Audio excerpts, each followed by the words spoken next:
the offseason, firing offensive coordinator Luke Getsy. Me and Steve are going to break it all down, talk about it right after this. Tuned in to Chicago Bears Central, your number one place for all Chicago Bears news and content.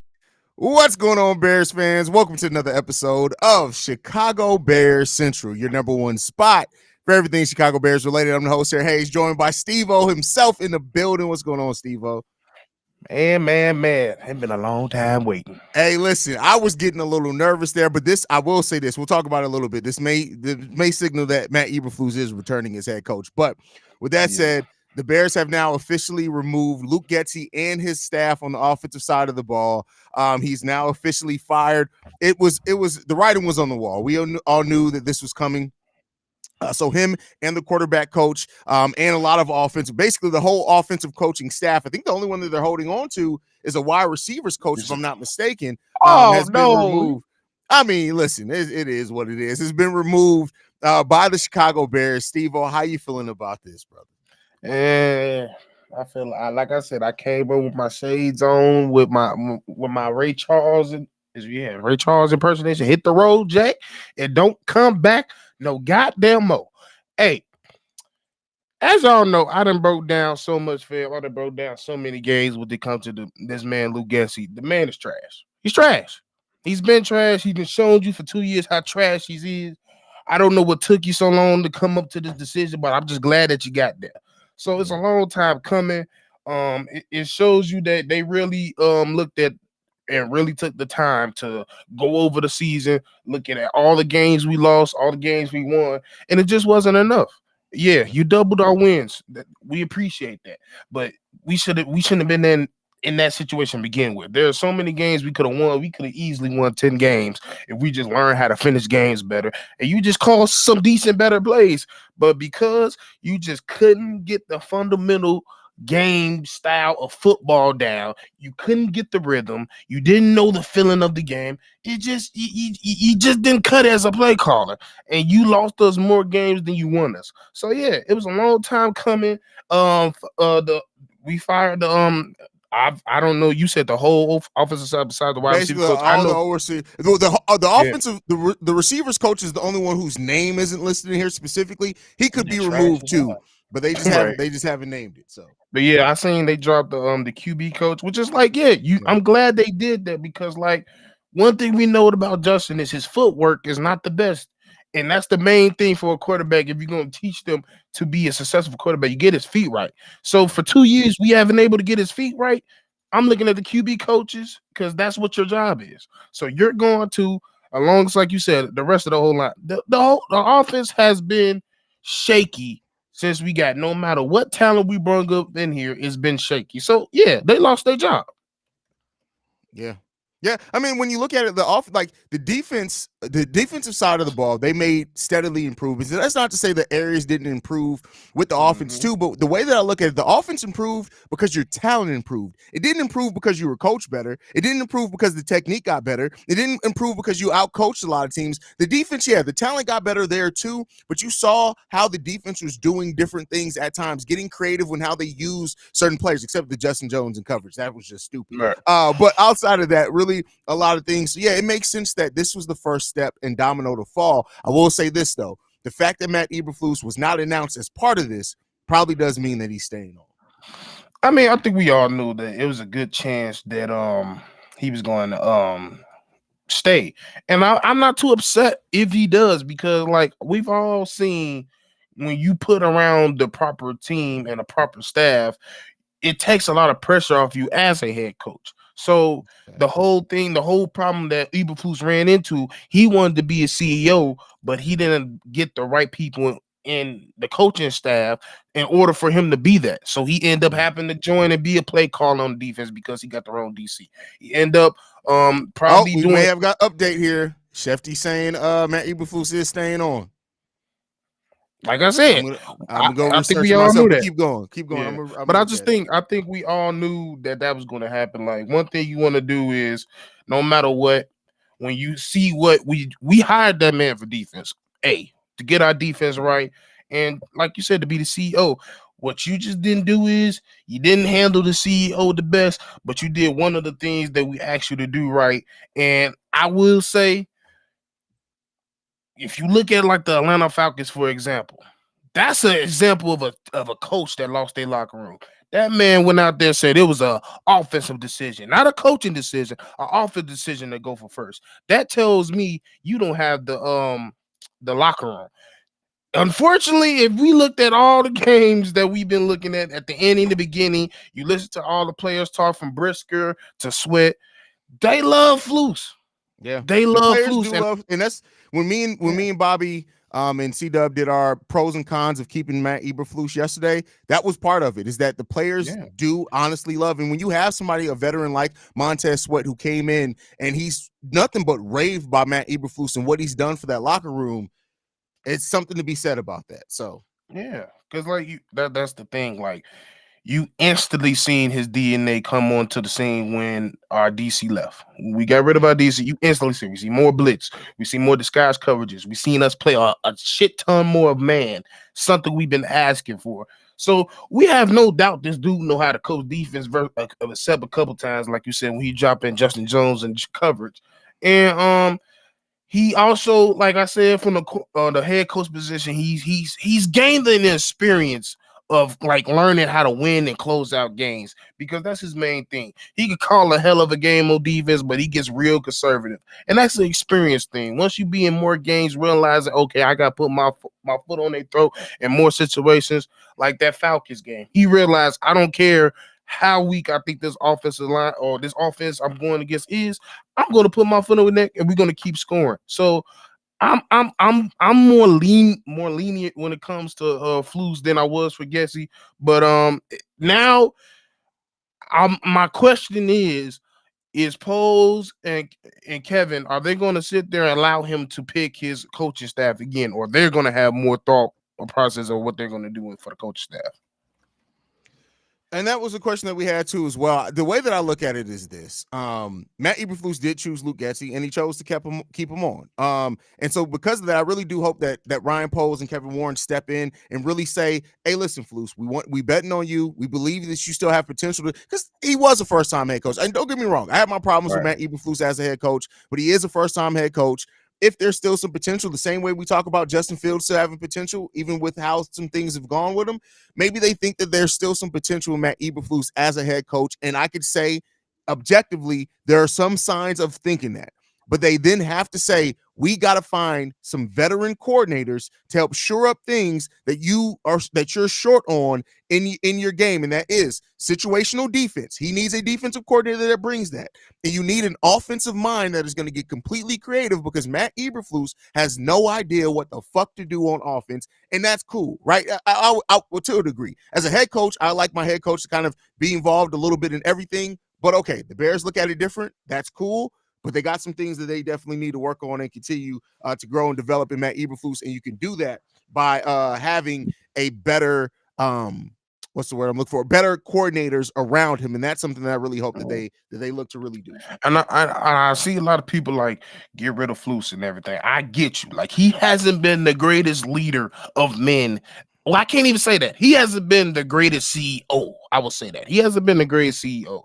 But that's what comes with experience. Like, versus like if you look like I love people like to compare the Houston situation, but that's one situation I also like them bringing up, because I'll be like, they're not in the same situation. They understand they had a defensive coach and who played in the league, and he realized, I need to get some people up in here that know how to call games, that's not gonna come in here and whoever's on this team, they're gonna play around their strengths, not be, oh, this is what I want to run, and this is how it's going to be. That's been the whole success of the Houston team. It's not just CJ. Yes, CJ is a big part of it, but the reason CJ is so good is because they're telling him, and they came in and said, dude, we ain't finna tell you be no different than what you was in Ohio State, and we finna put ample amount of opportunity from O-line to weapons around you and coaching to allow you to be the best that you can be. And he didn't put up 4,000 yards. We didn't do that here. We sat there and hired a coach because we felt like he was running an offense that was very hard to beat. That was one of the offenses that Eberflus personally struggled to beat when he was a defensive coordinator. So he said, I want that offense because it was hard to beat, instead of I want a brilliant offensive mind that I know no matter what weapons I have, they're going to be able to work with them.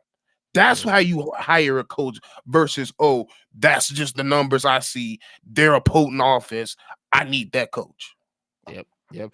And we do have the official report from Adam Schefter. After extensive meetings Monday and Tuesday, the Bears are not making a head coaching change, and Matt Eberflus officially is expected to return for the 2024 season. It is what it is. It's not, and I get it. Would I have loved Jim Harbaugh? Would I have even loved Eric Bieniemy? Yes, but you guys got to understand. I get it, and I've seen the comments why they're rewarding somebody who went 7-10. You got to keep in mind they came into this with a rebuild in mind, and Ryan Poles did set the expectation of 3 to 4 years.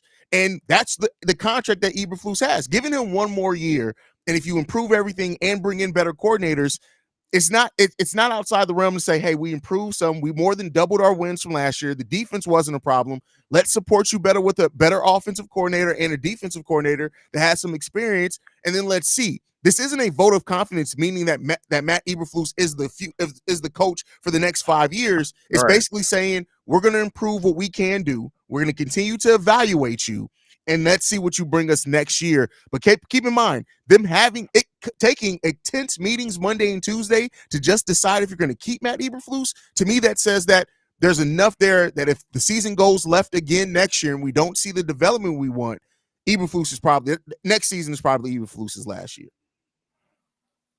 Yeah, I mean, like I said, I know we didn't have that little spats on who picked who, but like I said, just another vote of confidence that he felt like this coach could get the job done. So, like you said, they done had a extensive meeting for 2 days.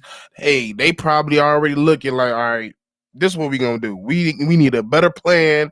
We need a better everything. We need to figure this out. But hey, when you have a coach that hasn't lost the locker room and was able to turn around a team that looked like it was in the shitter, like, bro, is especially if you've been in that locker room before, it's very hard to get rid of a coach like that. It just really is. Like, I know some people just like, oh, they're the professionals, they'll get over eventually. It's not always like that. It's really not always like that, especially on the defensive side of the ball, which is probably our most potent and best part of this team.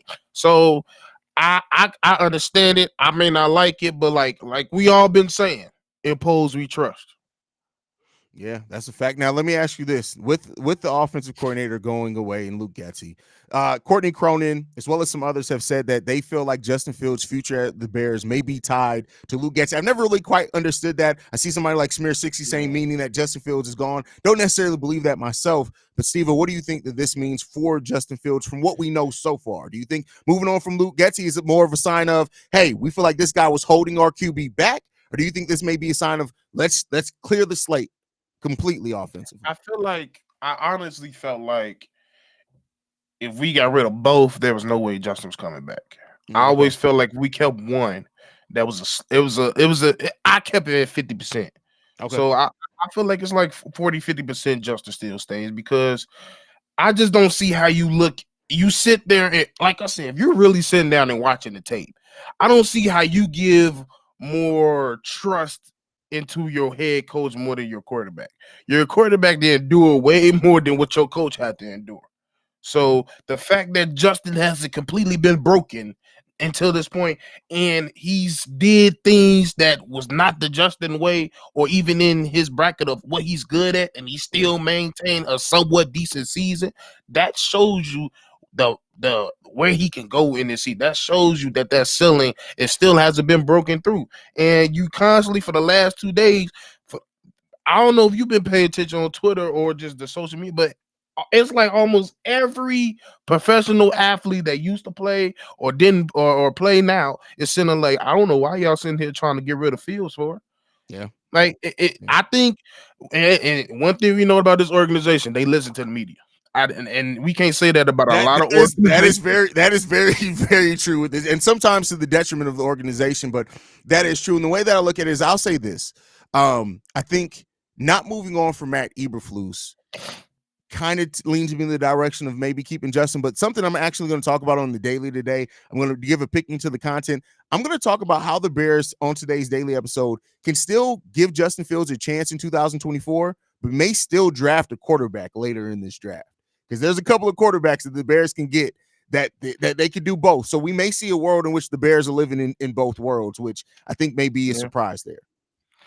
Yeah, I'm hearing a lot of things. I'm starting to hear a lot of Drake Mays in the world. So I'm just sitting here like, hey, Bears, such a buckle up your seatbelts. Like I said, it's 9 o'clock and we live. So I told y'all this. It don't stop. It don't stop. We told y'all the content's not stopping just because the season's over with. And I hope we've proven this to y'all now. Like, this is breaking news. We got a super chat here. It says the ops out and that's a win. P.S. Steve-O, please don't hate me for no profile picture from Big Blake. Shout out to you, brother. No, it's just I just can't stand motherfuckers that try to bake and don't have a profile picture. That's the only thing. That's fair. That's fair. Yeah. That's like the hide in your hand techniques that I don't like. Let me see your ass. Oh man. Yeah. But definitely, man. This is crazy, man. Step in the right direction, in me and Steve-O's opinion. This is something that we both kind of expected that needed to happen, because regardless, and this is the thing that I did say regardless, right? I know people like to make everything about Justin Fields or keeping or letting go. This is just a simple football. Like, you got more young talent on this team than just Justin. Hell, if you're drafting a wideout, if you're drafting an offensive tackle, you got Roshan here, you got DJ Moore here. There's nothing even outside of Justin Fields. There's nothing Luke Getsy showed that he deserved to guide a young offense that is he's done nothing to show it. So I think this was a first step in the right direction to get done with this. I also got to add in, I did say the media pay attention to the media. I mean, the team pays attention to the media, but I also got to say they listen to their players too. Because I feel like not what DJ been saying, but the last things DJ and Brisker were saying was pretty damn deep. And they was like, bro, this game plan was garbage. Like, I don't know what we was out there doing. But go ahead. Especially DJ Moore's been kind of a little, as he's been here longer in Chicago, he's kind of felt a little bit more comfortable. And even him saying, like, I know you probably saw that clip when he was like, well, I talked to him. Will they listen to me? Will they not? And later on that same day, he threw mad shade toward Luke Getsy. I wouldn't be surprised if DJ Moore, people try to make it if it's about Justin or not. I wouldn't be surprised if DJ Moore went into that in-season meeting and was like, listen, I had my career best year here, and I love being here. But that Getsy fella, he ain't the one. Bro, because he did say, he said, I don't know if they're gonna listen to what I said. And I think everybody credited it to Justin. No, he was probably like, hey, look, I had my career year here. I don't even know how that happened. You know what? I do know how it happened. It was Justin. It wasn't his damn scheme. That's the thing too. So, hey, great news to get here. Like I said, the daily episode still coming. That'll probably be here. I'm gonna delay it a little bit now. Let this news eat a little bit. But hey, man, at least the Bears have made their move now. They've started their offseason by firing offensive coordinator Luke Getsy. We'll now see what gets to happen going forward. Matt Eberl is expected to stay on. Let's see what happened next, Steve-O. Hey, get y'all popcorn ready. And like we keep telling y'all, we the number one spot for everything Chicago Bears related. We got this news out before ESPN reported on it. Tell me, you can't tell me you getting that anywhere else, man. Make sure you guys are following the channel at Shy Bear Central on every social media platform. You can send us any feedback, questions, comments, concerns. Oh, hold on, we got a super chat here. I like to get the super chats before we go. Super chat says, did Marv declare for the draft? Because I don't see anything saying that he did. I don't think he officially yet. The date hasn't crossed yet either. He declared without declaring. That man said before the bowl game, an hour before, he ain't playing. That motherfucker come to that fair. That's a great fact in there as well. So, but we appreciate you guys so much, man. Make sure you hit that subscribe button. You can send us any feedback, questions, comments, concerns. 773-242-9336 if you want to be in the mailbag. Love you guys. Go Bears. Chi-Town up. Bear down, y'all.